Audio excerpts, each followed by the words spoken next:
History as a science has an interesting feature.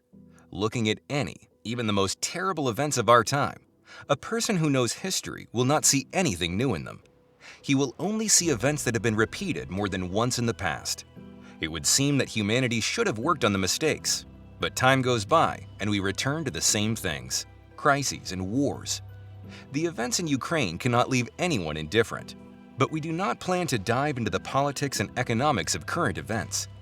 In the next couple of minutes, we propose to talk only about history and get acquainted with the history of Ukraine, its relations with Russia, as well as a couple of myths that need to be considered. Is it true that the history of Russia began with Kiev? Was Crimea given to Ukraine, and how did it become independent? About everything right now, right after your comment about gasoline prices in your city. Let's start from simple things.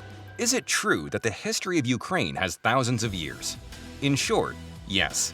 The remains of the first human settlement on the territory of modern Ukraine date back 1,000,000 years. They belong to the Ashel culture, the first ancestors of modern man to leave Africa. Due to the climate suitable for agriculture and convenient geographical location, the territory of Ukraine has always been in demand.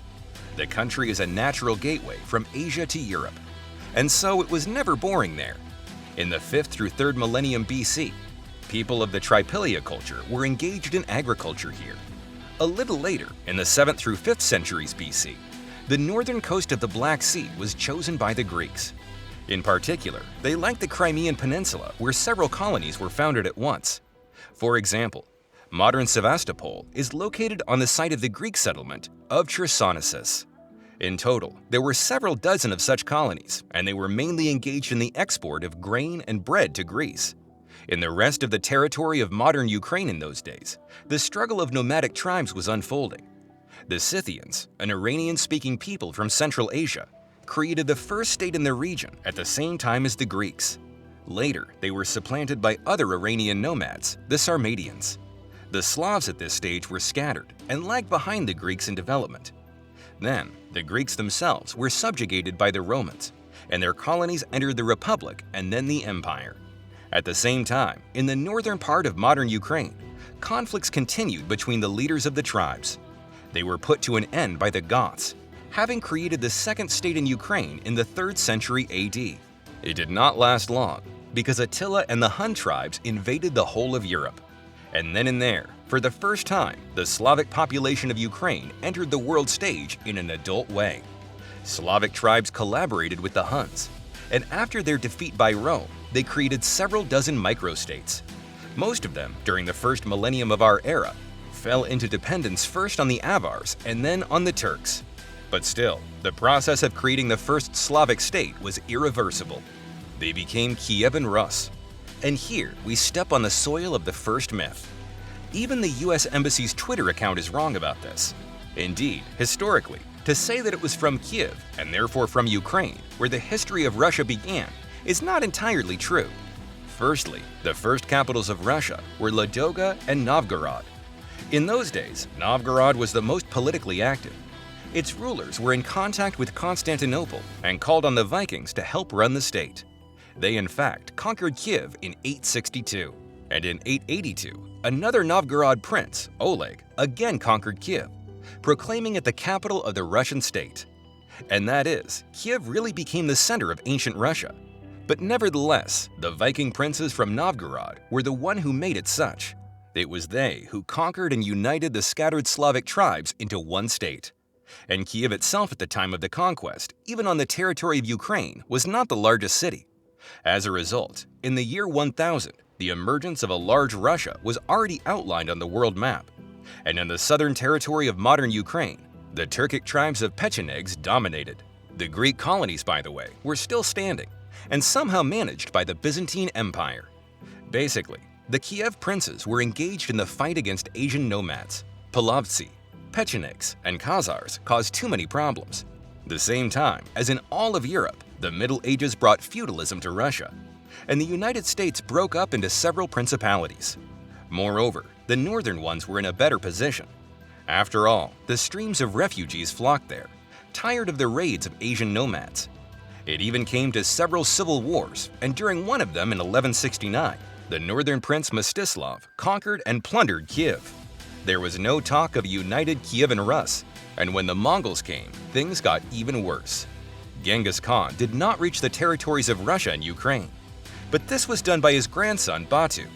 After him, closer to the 14th century, Kiev fell into disrepair, and almost the entire territory of Ukraine joined the Golden Horde, with some positive exceptions like the Galician, Volyn, and Chernigov principalities.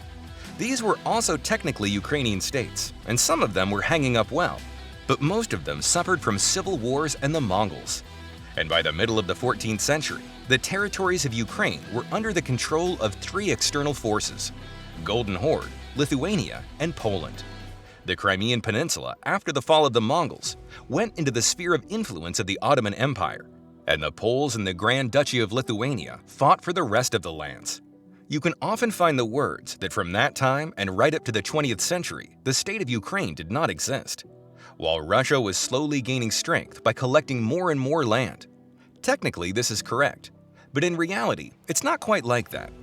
The power of the Mongols, for example, was spread only on taxes and tribute. And some rulers of Lithuania, like Shvarn Danilovich, were generally the heirs of Kievan Rus. Life in the territories largely went on as before, and attempts to create an independent state were made from time to time. For example, Bogdan Khmelnytsky raised a large-scale uprising against Poland by solemnly conquered Kiev. He was actively supported by Russia, which by that time was an important player in Europe. In many ways, because of the Ukrainian lands, the Russo-Polish War began, as a result of which the Ukrainian lands east of the Dnieper left Poland. At the same time, Russia actively populated the eastern border. Belgorod, Sumy, Akhturka, and other fortresses were founded, which were actively populated by Ukrainian refugees fleeing from the Polish authorities. Later, Russia fought over the Ukrainian territories with the Ottoman Empire, but of course not because of the goodness of its heart. A growing empire needed control of the Black Sea, and for Ukrainian independence advocates, little has changed. They also raised riots, one of which was the betrayal of Russia by Ivan Mazepa. Mazepa was a confidant of Peter the Great and one of the main persons of the two proto-Ukrainian states of the Cossacks. During the Northern War, Mazepa with the Cossacks took the side of the Swedes, but along with them, he was defeated. However, by the 18th century, the formation of the modern Ukrainian nation was completed. These were people who were tired of constant transitions from Poland to the Ottoman Empire, from Lithuania to Russia, Austria, and vice versa. At the end of the 19th century, the first political parties appeared, demanding Ukraine's independence. But it was not completely clear to what extent. There were no Slavs in Crimea. It was inhabited by Tatars until joining Russia. The western part of modern Ukraine were under the rule of Poland for almost the entire history. The list can go on for a very long time. But in spite of everything, the Ukrainian people fought for independence, basically through printing. The works of Taras Shevchenko and other poets have been widely quoted, and they led to the fact that by decree of 1876, Emperor Alexander II even banned the use of the Ukrainian language in the press. Austria actively helped the Ukrainians and became the center where the fighters for independence lived. The plan was to receive it in 1917, after the start of the revolution that was followed by a civil war in Russia. At that time, as many as 16 state formations existed on the territory of Ukraine, 9 of which eventually merged into the Ukrainian People's Republic. It is important to understand that similar processes took place throughout Russia, which were accompanied by invasions of other states. Germany occupied most of western Ukraine, and in 1920 it was replaced by Poland. Ukrainian soldiers also fought in its composition. However, the communists won, and Ukraine became part of the USSR, within the boundaries which were refined in subsequent years. For example, modern Lvov and Lutsk were still Polish, and Ukrainian uprisings there were in full swing. Crimea was part of Russia, and fierce territorial disputes were fought over the Belgorod region and Donbas. They were resolved only by the end of the 20s. And at its final stage, the western borders of modern Ukraine were established by the Second World War. Then the Polish lands were transferred to the state, and the current borders were almost drawn. But before that, the country was entirely under German occupation, which was extremely hard. Only in Kiev, 100,000 Jewish people were eliminated. And in general, the German occupation of the territories was particularly cruel. This resulted in the birth of the Ukrainian Insurgent Army. They set the task of war against all, Germans and Poles and the USSR. The goal again was the independence of Ukraine. They had to wait until 1991.